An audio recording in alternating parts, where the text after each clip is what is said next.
DJ Amit Tiwari अपहर।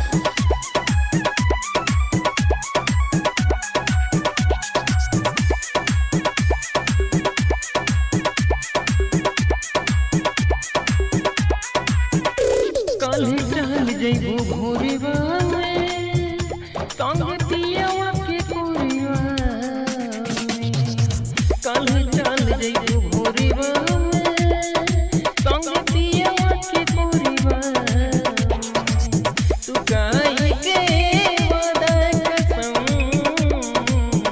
तू काहे के वादा कसम डुबा दिल लोरवा में। कल चल जइबू भोरवा में संग पियवा के कोरिवा में।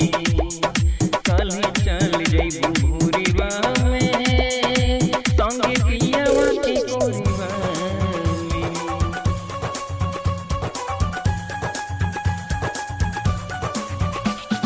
डीजे अमित तिवारी अपहर।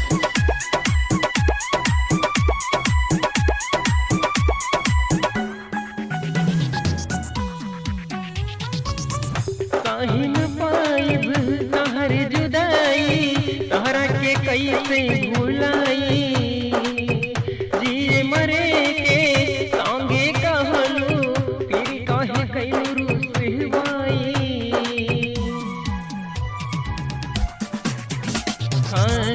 काहे न पाइब तहर जुदाई, तोहरा के कैसे भुलाई।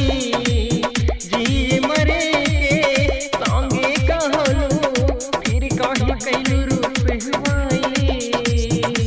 दिखावा न सूरतिया जान, दिखावा न सूरतिया जान।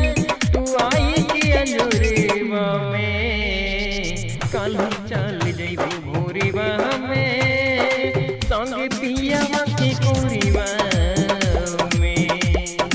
कल चल जइबू भोरवा में संग पियवा के कोरिवा में।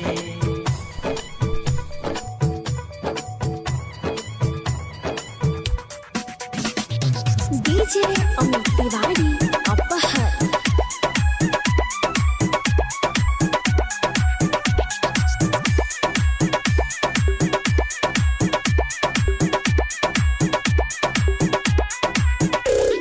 मंगलू तुम राजा से कहलू, काबू न दिलवा दुखाई।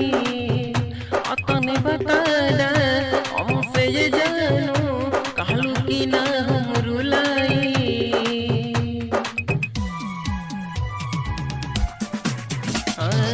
मंगलू तुम राजा से कहलू, काबू न दिलवा दुखाई। अपने बताला हमसे ये जानू, कहलू कि ना हम रुलाई। रही का कमजोरी हमरा, रही का कमजोरी हमरा